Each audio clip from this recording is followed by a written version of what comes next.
pertanyaannya adalah, apakah pantas orang ini dihina? Ada yang bilang pantas. Presiden pantas dihina? Pantas dihina kalau memang dia nggak benar. Ini presiden brengsek, presiden nggak tahu diri. Orang memang sesuai dengan fakta kok. Pantas nggak itu? Hah? Presiden lo simbol negara. Presiden ini ngurus republik, bukan hanya ngurus Egy Sujana atau Jokowi jelek. Faktanya jelek apa ganteng dia? Kan jelek. Oke lah, si A, si B, aku nggak mau bilang nama, dia jelek. Pantas nggak? Kau jelek.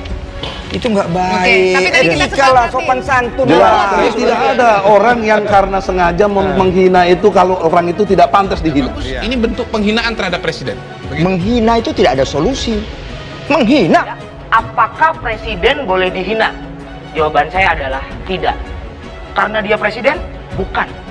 Karena saya dan presiden sama-sama manusia. Jadi saya setuju bahwa presiden tidak untuk dihina. Saya setuju. Sejak wali kota, jadi gubernur, jadi presiden, itu yang namanya diejek, namanya dicemooh, namanya dicaci, dihina, sudah makanan sehari-hari. Biasa, Pak.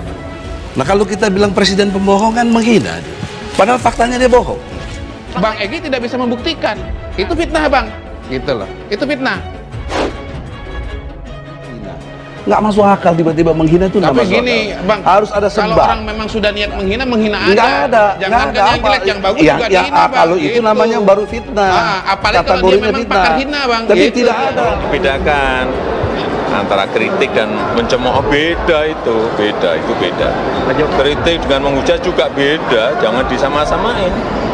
Kritik sama mencela beda, itu coba dilihat, beda. Jadi kalau dia presiden benar secara objektif, nggak ada yang orang menghina. Apa sih orang tiba-tiba menghina? Yang dikhawatirkan oleh Egy Sujana dari lu menghina ya, tangkap, itu yang kejadian di Orde Baru. Termasuk Egy juga ditangkap, kan begitu? Itu karena itu dia kesal. Mulutmu harimaumu. Kalau saya lihat sesuai fakta nggak menghina lah. Cuma persoalannya adalah masuk kategori etis tidak etis. Tapi tidak harus dihukum. Kalau saya mau, bisa saja itu dipidanakan. Bisa dipidanakan. Ribuan kalau kayak gitu itu kalau saya mau. Tapi sampai detik ini tersebut yang tidak saya lakukan. Kalau tidak mau dihina, kan jaga kelakuan dan jangan sampai pantas dihina gitu loh. Nggak ada yang mau dihina ya, apalagi presiden. Apa yang dikatakan Hudori betul. Apa itu bukan menghina saja, mengancam simbol negara. Betul apa yang dikatakan Hudori. Bukan lambang negara. Memang bukan lambang, itu betul. Simbol. Tapi simbol pun kita hormati. Ya, jadi kita ini kadang-kadang nggak bisa membedakan mana yang kritik, mana yang mencela, mana yang fitnah, mana yang kritik, mana yang menghujat, mana yang kritik. Jokowi dalam gugatan kita ada 66 janji, 66 yang kita dibohongi, 66. Nah kalau dihukum jadi bisa sampai kurang lebih 300 tahun. Berhentilah menyebarkan kebohongan, berhentilah membodohi rakyat. Nah ini ya, jadi untuk itu saya sebelum terjadi saya ikut turut bela sungkawa duluan nih. Ya, turut duka cita, kasihan ya Jokowi ya. Saya sesalkan pernyataan yang menghina, menyerang simbol negara. Kata-kata yang sangat kurang ajar. Saya rasa harus diambil tindakan yang tegas. Mudah-mudahan Allah beri sehat pada Jokowi dan kesadarannya, kewarasannya untuk mau bertobat. Kita tidak memaksa dia mundur kalau dia mau bertobat. Jokowi nggak mau bertobat, emang si Egy ini siapa tuh?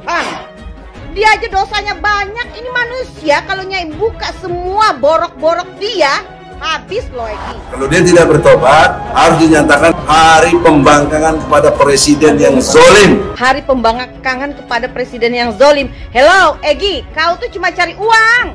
Otak kau di mana Egy Sujana? Nggak ada otak kau. Apa perlu nantinya bongkar siapa kau sebenarnya? Manusia ini selalu bawa-bawa nama Allah, tapi niatnya busuk, jahat.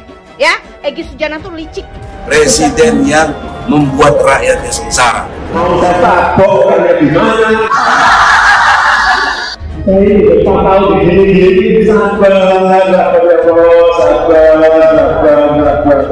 yang kita katakan perbuatan tercela adalah menurut pasal 7A UUD 45, yaitu perbuatan bohong.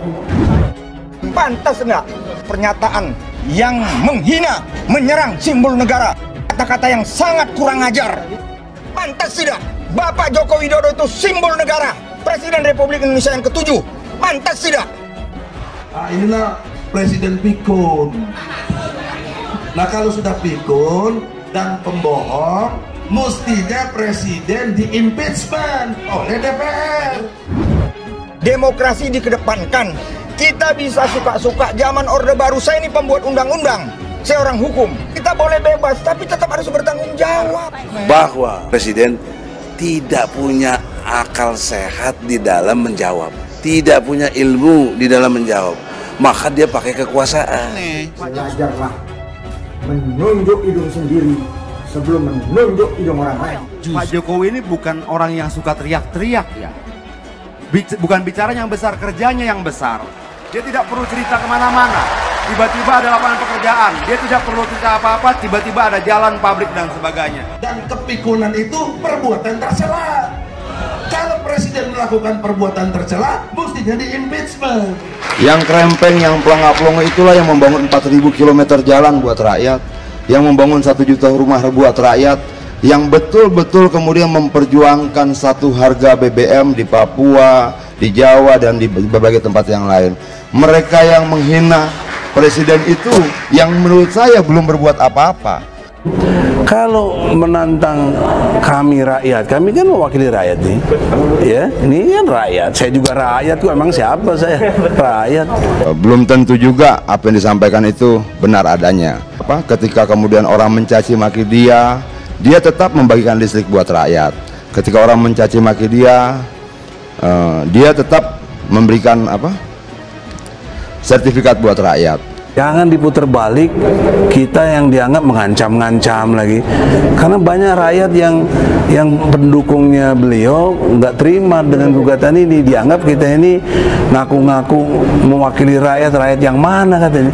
Itu kan nggak masuk akal juga. Nggak bisa kita menggunakan atas nama kebebasan mencaci maki orang, atas nama kebebasan memfitnah orang, atas nama kebebasan menyebarkan kebohongan dan sebagainya, atas nama kebebasan kita menghakimi kepintaran orang, kecerdasan orang dan sebagainya.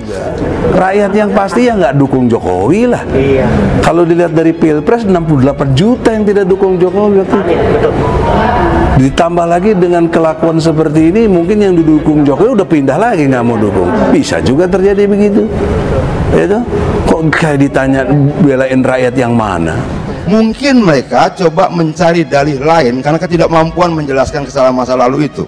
Bagaimana caranya mencari cerita-cerita bohong, membangun fitnah-fitnah baru.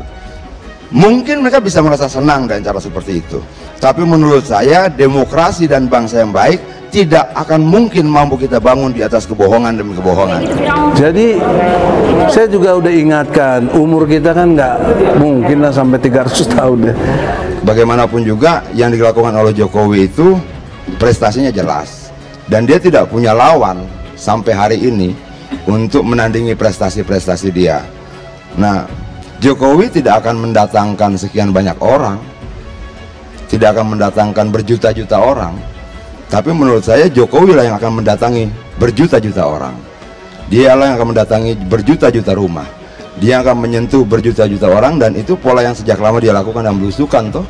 Jadi jangan kita berpikir bahwa kemudian kita gagap, panik, khawatir lalu membuat tandingan yang lebih besar, enggak. Tadi kita sudah diingatkan semuanya bahwa negara kesatuan Republik Indonesia ini perlu persatuan, perlu kesatuan, dan NKRI adalah harga mati. Seperti yang telah dicontohkan oleh Nabi dalam hal politik, kekuatan politik. Rasulullah pernah membentuk kontrak politik dengan semua unsur, dengan semua komponen masyarakat melalui Piagam Madinah. Untuk apa ini? Untuk mempersatukan, untuk sebuah kesatuan. Dan dengan piagam ini jelas sekali bahwa ajaran Islam, umat Islam itu menghargai kemajemukan suku, kemajemukan golongan, beraneka macamnya agama.